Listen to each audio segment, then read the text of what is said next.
Good evening, everyone, and welcome to the Savvy Street Show. My name is Roger Bissell, and I'm your host for this first installment of a series on controversies in libertarianism. Our topic for tonight is the question, does libertarianism need a new theory of government? Of course, that raises various questions. What are the existing libertarian theories of government?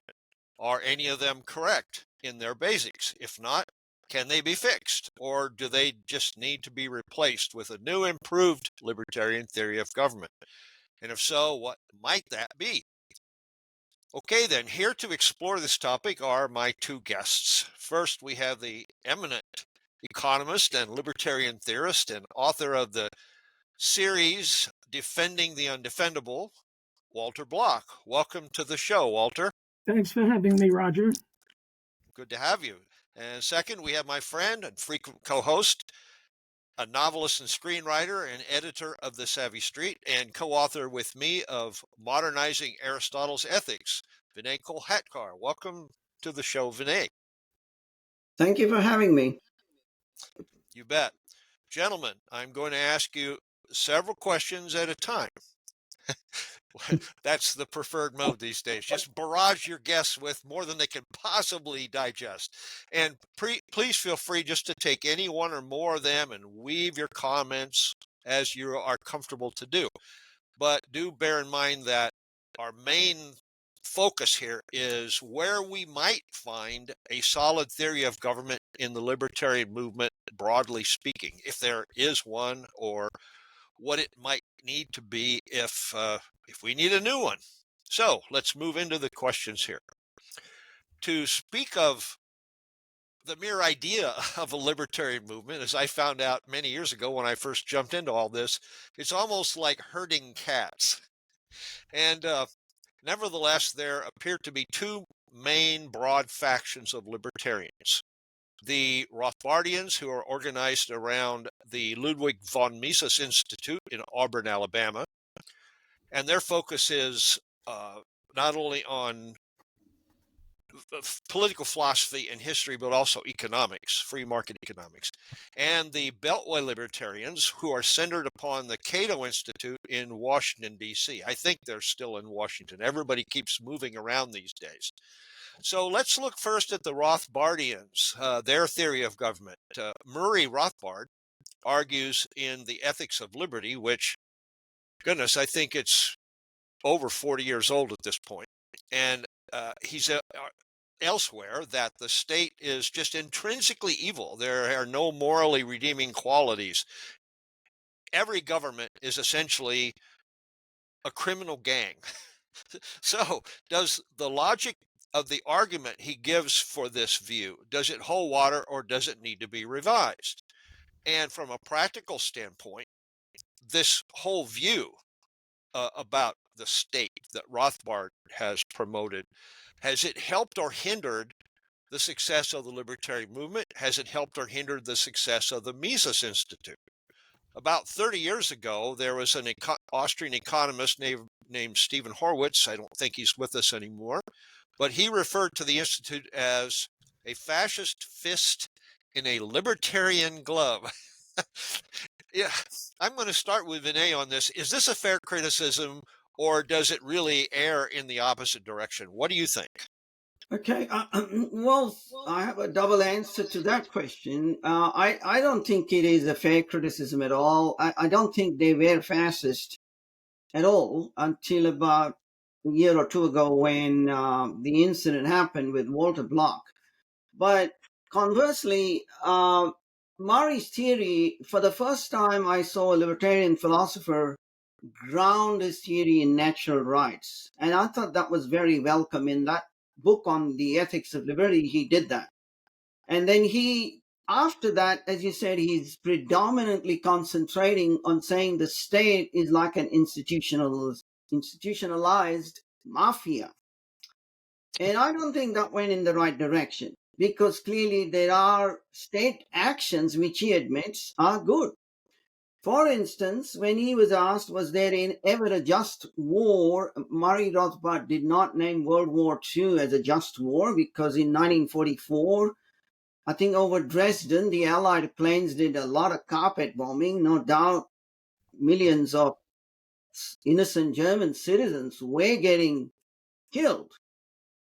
Now, he uses one other example, the Leonard Read one, in terms of libertarian strategy. Leonard Read once said, if I had a button and I could press that button and bingo, you would have a libertarian utopia tomorrow, I would press it. This is not a movement that should move gradually. Just because it has to move gradually, it should move as fast as it actually can. And I'm going to throw a question to you two gentlemen. You have three buttons, A, B, and C. The button A says, in the United States of America, you're suddenly going to get Barack Obama as president again for the next 10 years.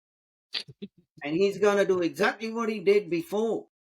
Button B, you're going to get the libertarian utopia, but only in the United States. You have no control over what the rest of the world does.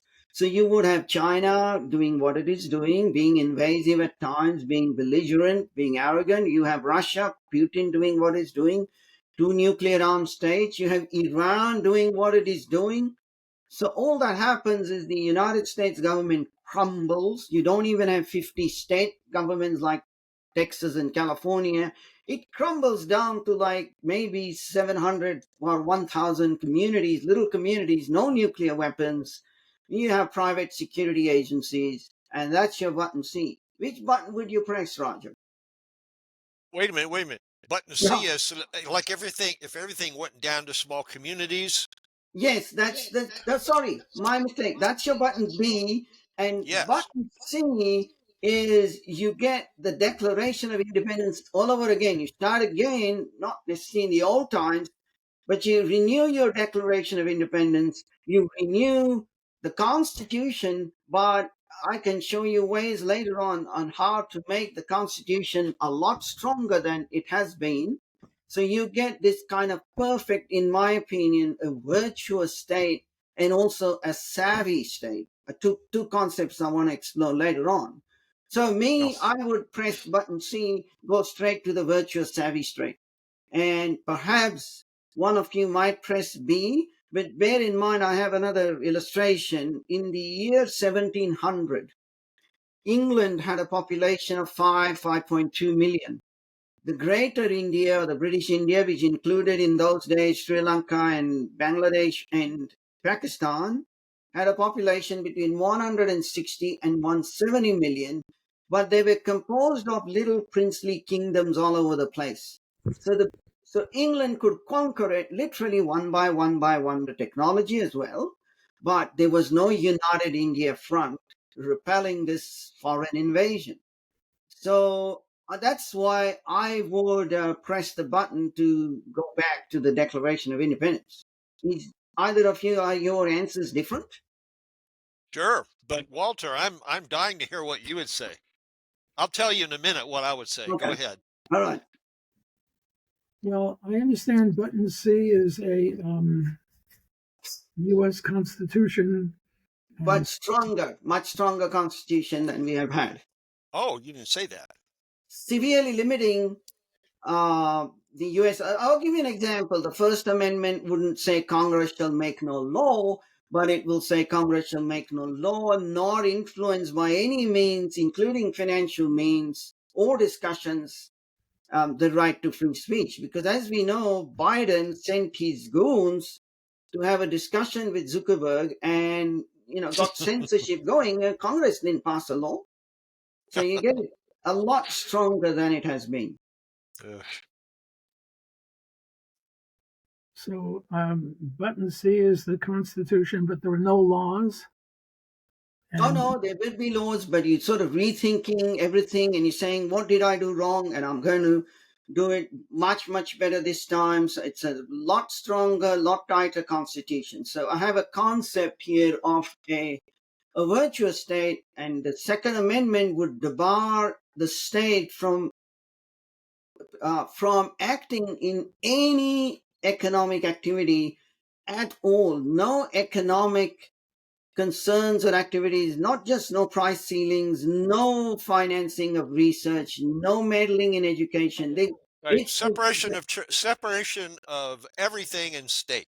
Correct. Just like separation of church and state, separation of education and state, separation Got of it. economics and Got it. state. So they are very strictly limited to three functions: the police, the courts, and the army. Well, I will just say real briefly, this is my two-sentence answer. I don't believe that if we can't be free starting from where we are right now, we don't deserve to be free. And so a button that would make us free in one way or another, we don't deserve that. We need to learn how and why we need to be free and to make it happen. And forcing people, or even if it's science fiction, the new improved Constitution, people will find a way to screw it up. And other people need to be smarter than that and figure out how to keep it from getting screwed up. So we just start where we are. We already know a lot. We don't need to go back Groundhog Day and do it over and over and over again. And this time we'll get it right. We just need to learn and try to make things better. That's my answer. Okay. Walter, would you press A, B, or C? I suspect no one will press A to get Obama again for 10 years, but. What is choice A again?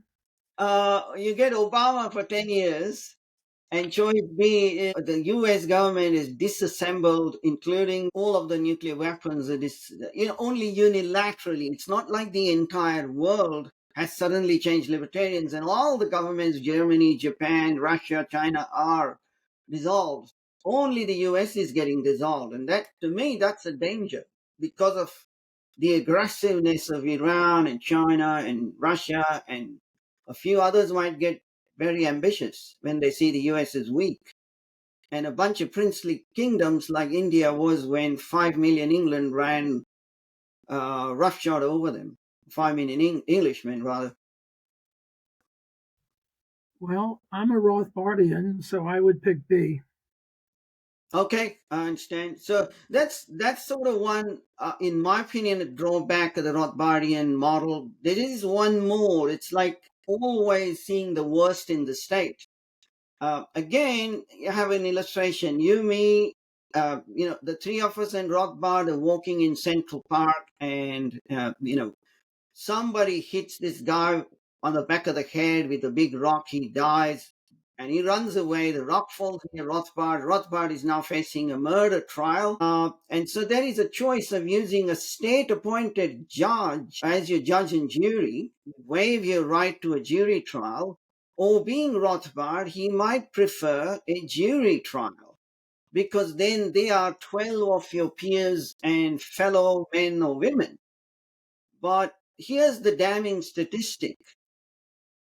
Juries convict 84% of the time, and judges convict only 55% of the time, even though these are state-appointed judges. The reason for that is judges have to detail their reasons, and they hate being appealed against and losing. So their standard of reasonable doubt is higher.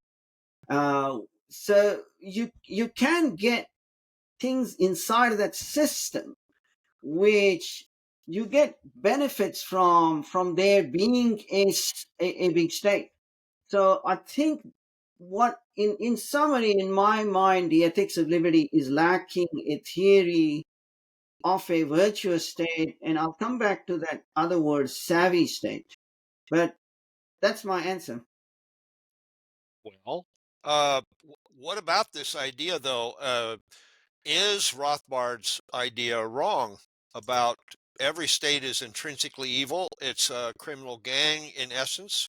Walter, you've just said you are a Rothbardian, and so what are the implications if governments are intrinsically evil? Are they always wrong? Are they always the bad guy in a particular situation? Well, no, I don't think they're always the bad guy. For example, if a government cop stops a rape, Yeah, that was good because right, rape is evil and he stopped it. right. But we don't really agree with how he's financed That's right. through taxes. That's right. Sure, and I agree with that. There is another point here, um, and around the time that Murray Rothbard published his book, and I think that was 1982. The Mises Institute was founded, and Walter, you were there as a senior fellow for almost 25 years until just recently. And what has happened there? What has happened that you would come to a parting of the ways so abruptly? Did you see this coming, or was it really like out of the blue? It was pretty much out of the blue. I was a senior fellow, I think, for more than 25 years, maybe more like 40, but I'm not sure. Who's counting when you're having fun? And they took great objection to my defense of Israel. And I thought Israel was fighting a defensive war against predators, terrorists, whatever. Right. And I defended Israel. And then they said I no longer had anything to do with them. I'm not only a senior fellow, but I'll never be invited to give a speech there again. I even asked, could I come just to, I don't know, be in the audience? And they didn't even respond. And I've had several friends, Lou Rockwell, Tom DiLorenzo, Hans Hoppe, who were friends of mine for 40 years, and they refused to speak to me. And this is problematic because I think the only way to get to the truth is to have dialogue, have debate, have talk, Yeah. have differences of opinion and air them. And but they refuse to do that. So I think it's wrong-headed on their part, and I greatly regret their decision. Wow. Yeah. Vinay, do you have anything to add to that? Well, I obviously don't know the internal machinations, but as Yeah. I understand, the sequence has to do with Walter Block's editorial in the Wall Street Journal, which Hoppe criticized, and that's okay to criticize it. But I wouldn't have called Walter Block a bloodthirsty warmonger or monster. The problem with Gaza is that it is a very complicated problem. Virtually 99% of the media is subjecting you to a barrage of images of children dying and people starving, and it's Body really counts. body counts. It's very difficult to go inside of that and see this is what is going on, really going on. And that's what I mean by a savvy government. And the Israeli government is savvy, but the media is either deliberately kind of framing Israel for genocide, or it's not savvy enough to know what's going on. I mean, there is a Muslim Brotherhood organization, there is Iran, there is what we call Islamism, which is the political ideology of Islam, and they are very sneaky. That political ideology wants Israel off the map, but they're also against other religions. And you got to take context of all of that, of all of the previous wars, which Bloch and Feuchtman have done. And I can understand a good, well-mannered, polite disagreement with them. I can't understand expelling. I think that's just terribly disgusting.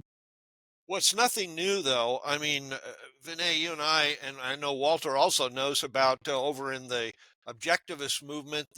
That's one of the favorite things they do. Every 5 or 10 years, they have to purge somebody else, for some infraction of whatever.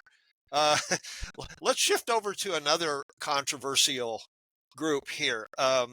Even before the Mises Institute, I think that was 1982, about 1977, there was the Cato Institute. And Murray Rothbard, he had his fingers in many pies. He was one of its co-founders. Several years later, and I knew the founders of Cato, some of them anyway.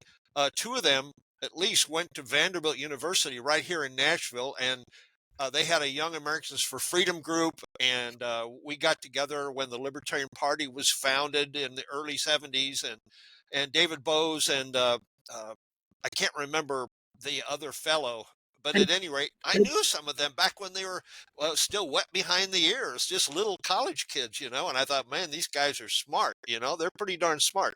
So anyway, Ed Clark runs for president in 1980.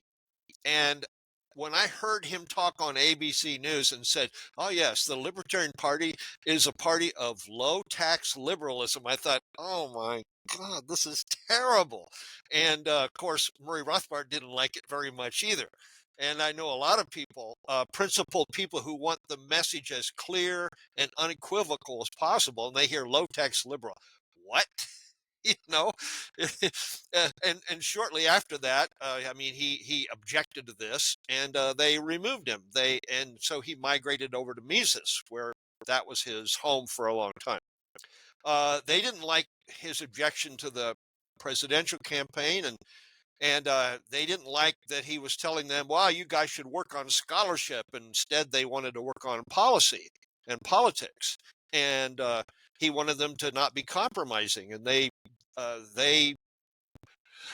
just wanted to work on this here, that there, like policy tweaks and reforms that could make this or that be more free. And do they even have a core philosophy of government at Cato? That, I guess that's the question I'd like to ask. Uh, or do they just assume that government is, sure, we're going to have a government, it's legitimate, and we should just have less of it whenever we can figure out a way to do that? So, um, Vinay, what are your thoughts about Cato? I mean, you've probably read some of their material, and I'm sure you know probably as much about them as I do. So go ahead. Okay, I have read, as you said, only some of the material that comes out of Cato and Reason.com magazine, Yeah. and I am immensely disappointed in both of those organizations. Not because they pursued policy instead of philosophy, which was Rothbard's main criterion for denouncing Cato at the time, which indeed was wrong. But I don't think they have a comprehensive, proper theory of a virtuous state and the savviness that goes with it. I mean, one of the great things about Murray Rothbard and Ayn Rand as well was their tremendous insights into what is happening in real politics, in the real world. Like we spoke about Islamism. Mises Institute wrote an essay about Prime Minister Narendra Modi in India actually getting rid of the middlemen for farmers, but it was staged as though he was anti-farmers when it was the middlemen who were getting a free ride and demonstrating against him. And Cato and Reason are here. They are they sort of pro the middlemen because they want to be anti the strongman. Cato is not even anti central banking. I mean, that's just not free enterprise if you have central bank manipulating interest rates. I could give you a few more examples, but it seems to me that they are anti-conservative at all costs. And they just want to be, we separate, we're not Republicans, we're not Democrats, we're right here in the middle, we're completely separate.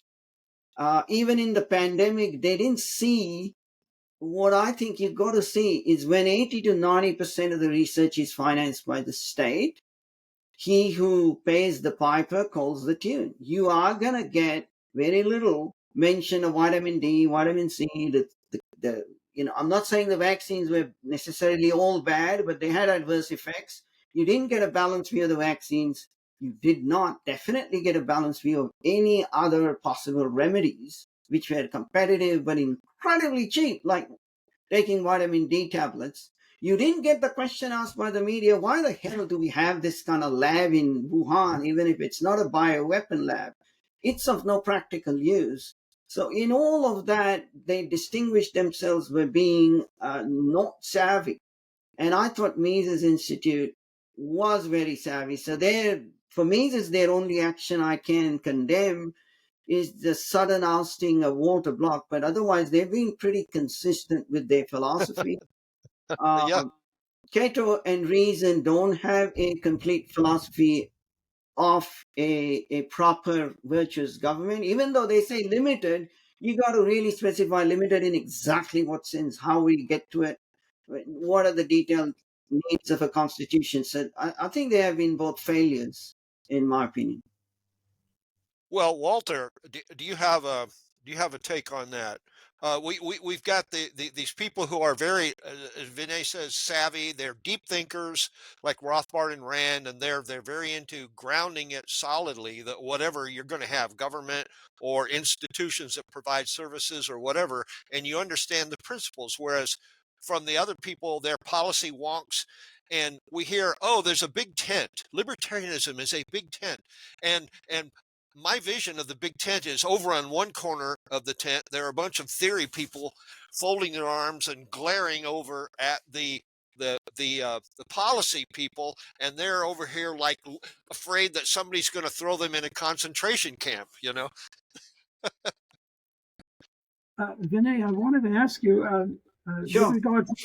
with regard to the middlemen, were Cato and Reason in favor of the middleman or against the middleman? I think in principle they were against the middleman, but they didn't realize that this battle is between like the prime minister and the middleman. He's trying to get rid of the middleman. He wasn't anti-farmers.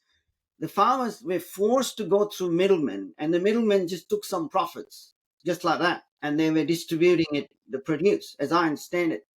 Whereas Modi was saying, here, I'm giving you a cooperative or something where you can go direct and forget the middlemen. So the middlemen staged the rally, and there were lots of photographs, and it was all staged by the left to make it look like the prime minister's against the farmers. And you have to be, I guess, objective enough to see through all that if you're going to publish an article in an international magazine about what exactly is going on and talk to both the sides. And it seemed to me like they were just so against the strong man like Putin or Modi or Trump. They just write, the anti thing first before they think.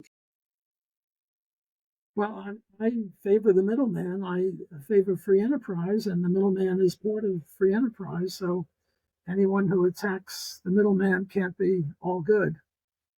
Sorry, I should add that it was a matter of law that they were forced to go through this middleman. And that's why it was bad.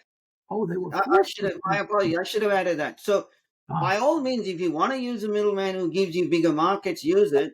But you shouldn't be forced to go through a middleman or any particular middleman. Right. In Canada, the farmers were not allowed to sell the product to the customer. They had to sell it to the wheat board or the chicken board or the Crown Corporation of Canada. And that's socialism or fascism or something. I think that was a similar situation. They're being forced to use these middlemen, which they didn't want to. Right. I think we should not attack the middleman, but we shouldn't compel people to use the middleman either. We're moderates on that one. Yeah. Vinay, you asked us a few minutes ago about the three buttons and which would we push, and the third button, of course, was new and improved U.S. Constitution and Bill of Rights, and let's plug the loopholes and the flaws, fix the flaws. That's kind of what various people like Ayn Rand have tried to propose. Like, that's a great start, but we need to fix it. But what about her theory? Is her theory watertight, or can some of the same criticisms be made about her view that Rothbard aimed at some of the other people that he thought, well, they like laissez-faire, but they just they like government too much. Is there something missing from Rand's model or some of the other models, and what would you propose? Walter, go ahead and give us your thoughts on this.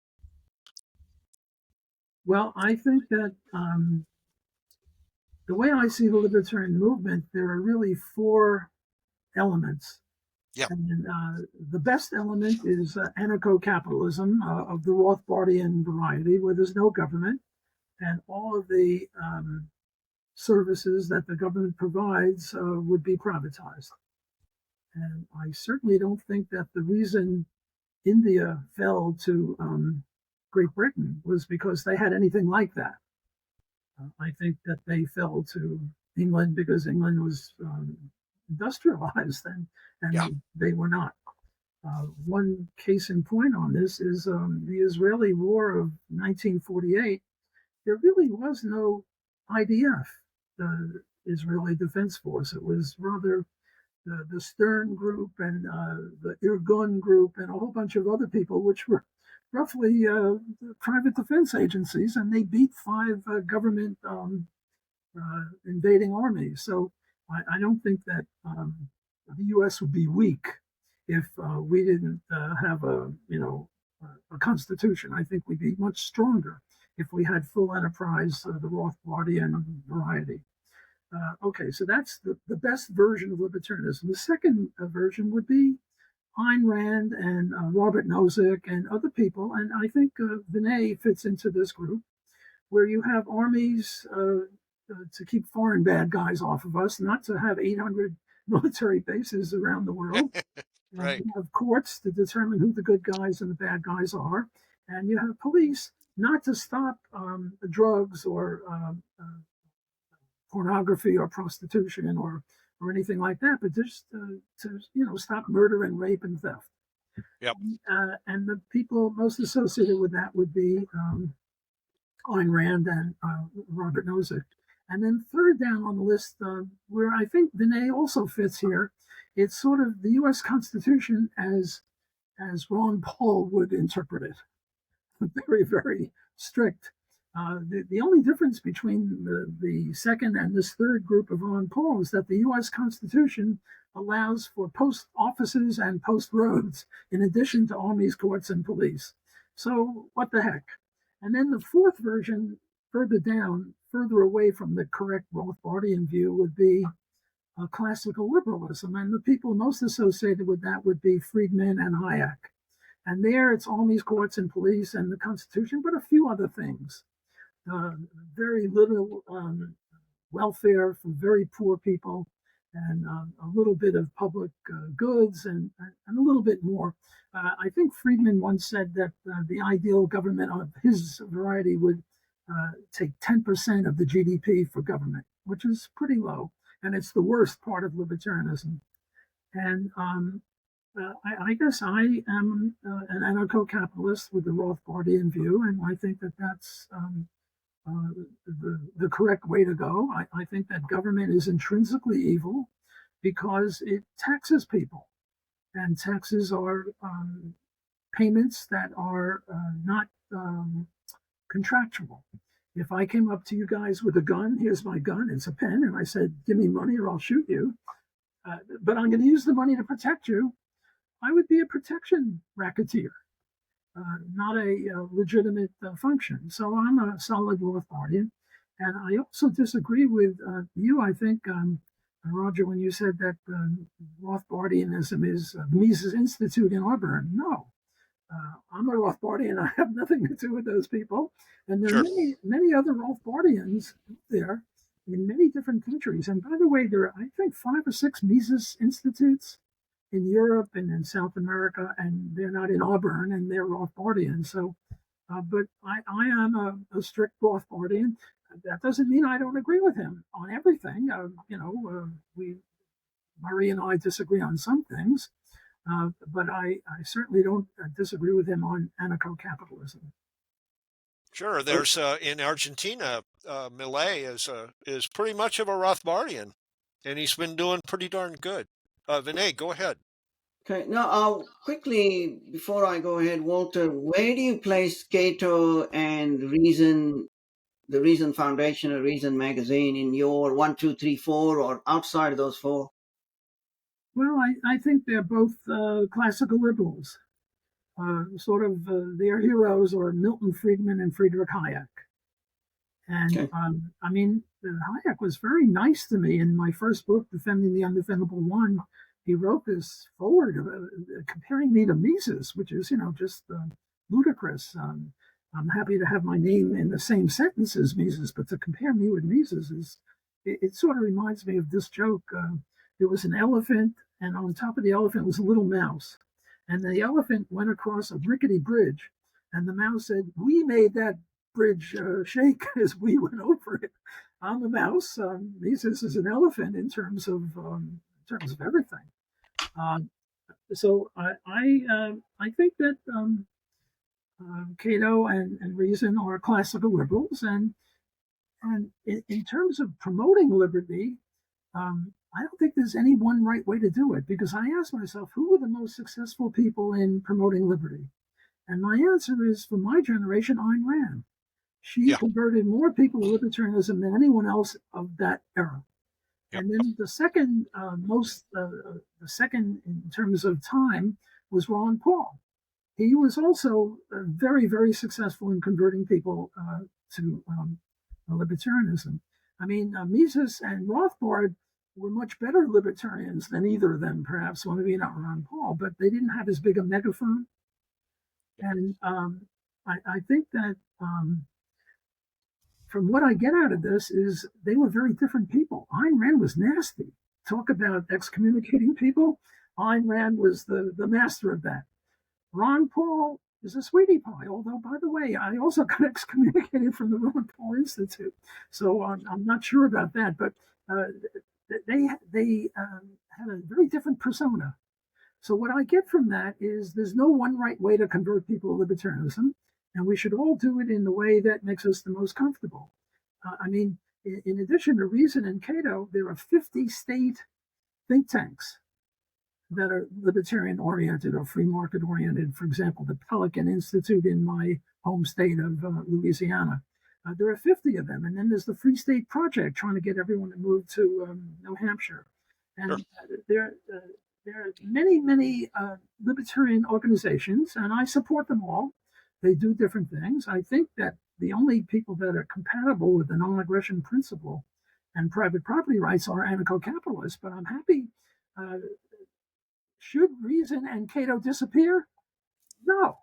I mean, if they disappeared, there'd be a lacuna, and we'd be much less powerful than them.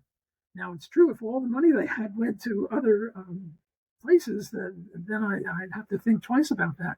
But they raised their money, and if they stopped raising their money and they both went bankrupt or out of business, I think the libertarian movement would be a lot weaker. Also, the Libertarian Party.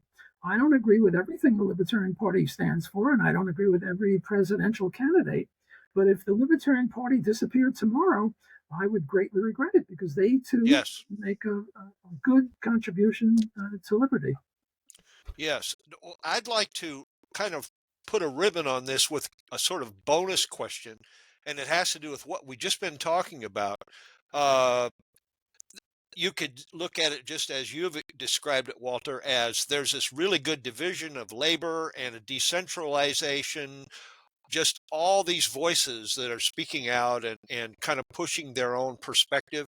On the other hand, there is an old saying, united we stand, divided we fall. And if there's too much purging and excommunicating and there's too much division, and well, I don't like that policy, then when people hear the word libertarian, they wonder, oh, are they for this policy or are they against it? Because one group will say one thing and one will another, and there seems to be no core principle about various issues any more than there seems to be a core view of government, which is our topic here. So I'm kind of making the question just a little more general. Should we be looking for more common ground, or should everybody just keep doing what they're doing? Should somebody be trying to organize a peace conference, in other words, a rapprochement, or should we just say, nah, everybody just do your thing? It's a free country, sort of, and let's just enjoy it the best we can. So that's my question. Vinay. Okay. Well, I'll take that question on, as well as my earlier comments on Cato and Reason with an illustration, and also about Ayn Rand's theory. And one more thing, Walter Block said, I belong both to the second and the third group. Apparently, the third group is one where you just follow the US Constitution as is, like Ron Paul, in a strict way. I don't belong there. I mean, in the sense that I don't think it is ideal. I certainly wouldn't want public post offices. Neither the public nor the private ones will survive, I think, in the future, if they still do. So that's just by the by. I think we should be conceiving of an ideal constitution, knowing what has happened to the existing one, which is pretty good. So Ayn Rand's view is clearly in that mold, in the Declaration of Yep. Independence mold, that the governments are instituted among men to secure those rights, the right to life, liberty, and pursuit of happiness. You can quibble about the right to life, as Murray Rothbard does, but the essential principle is that.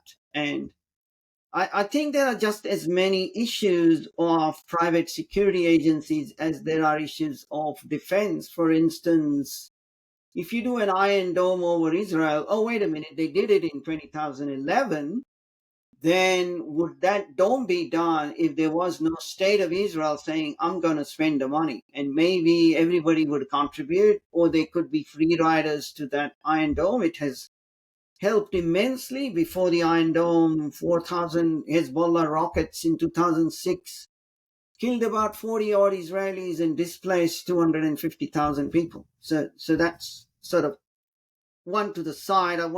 What I want to say there is that this whole anarcho-capitalism hasn't got an evidentiary hearing. We don't have lots of data of how it'll function. We have it on paper.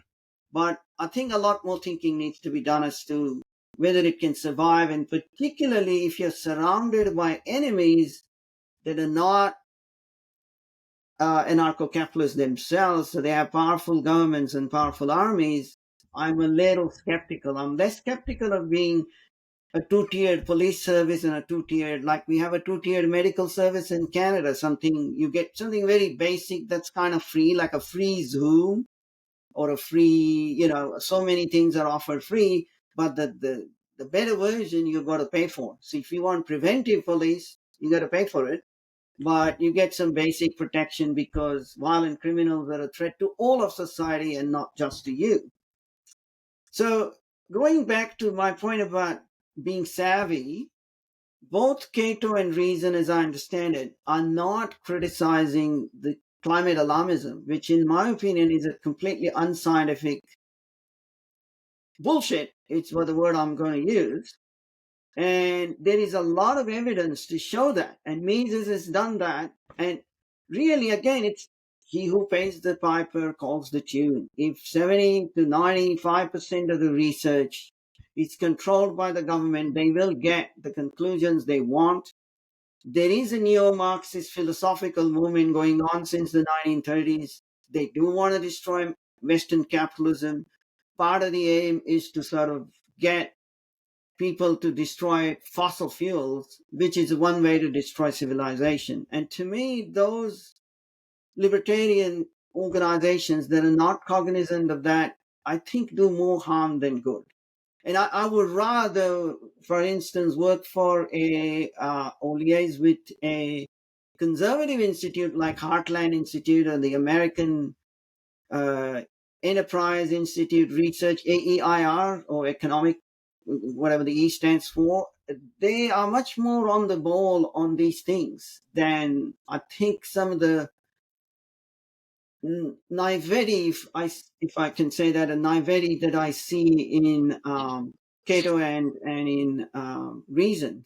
So is Rand's theory watertight? No, it doesn't tell you how to get money voluntarily. She tried to see if you can get taxed voluntarily out of contract duty, but no one has come down and said, these are the set of numbers. These are your little freebies that you're getting from the police, and everything else you got to pay for. This is the way it will work. The armed forces are definitely the most complex of that, but we are allowed to go to independent arbitration. And if the courts are clogged down And if two people agree, just like Rothbard said, they like this jurist, and they can just go there and agree to have that resolution binding.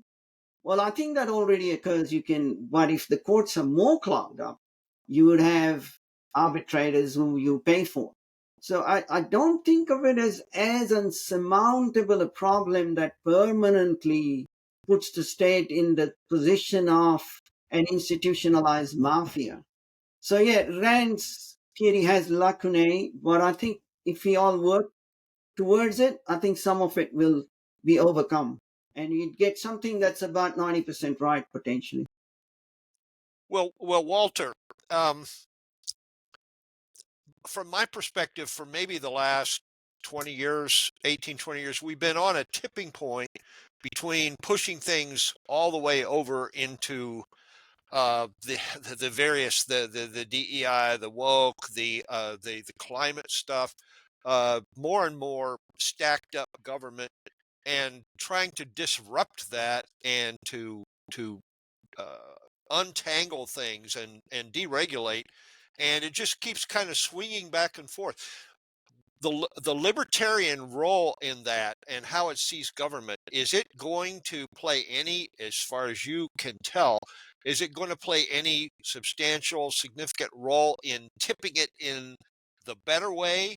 Is there a better way? What's your crystal ball tell you about what's going to happen with government, and what is libertarianism going to have to do with that maybe in the next 5 or 10 years? What do you see coming just ahead? Well, let me answer that plus another question or two. While we're mentioning other institutes, I wanted to mention the Independent Institute and also Yes. the Acton Institute, which should be mentioned. And I'm a fan of both of them. Yes. In terms of should we get a peace group where we all get saying the same things, we're more in conformity with each other. As you said, libertarians are like herding cats, and it's very, very difficult to do that. We are divergent on anarchism versus minarchism. That's right. We're divergent on Israel. We're divergent on abortion. That's Ron right. Paul is pro-life. Murray Rothbard is pro-choice. Yep. We can't get much further apart than those two. And I remember one time the head of the Libertarian Party of Canada asked me for advice as to what he should do when people ask, what's the libertarian view on abortion? And my advice to him was to say that we libertarians are just about as diverse on abortion as is the general public. Yeah. And I'm now speaking as the head of the Libertarian Party of Canada, and all I can say is we're divided. However, if you want my own personal views, I'll talk to you after I get off the stage, and we can talk afterward. Because absolutely. Absolutely. In just 2 weeks, in fact, 2 weeks from yesterday, on June 16th, we're going to have our second discussion, and we're going to look right at this issue. And I'm going to swap places with Vinay. He'll moderate. Walter and I will, and Vinay will jump in too. We'll explore possible cases for some kind of middle ground of a libertarian sort between last-second abortions on the one hand and the never-ever position on the other hand. So I want to thank both of you for all of your good comments tonight, and being everyone out there viewing this, for being part of the growing audience of people who want to stay savvy. So good night and good luck. Thanks. It was a lovely discussion. Thank you.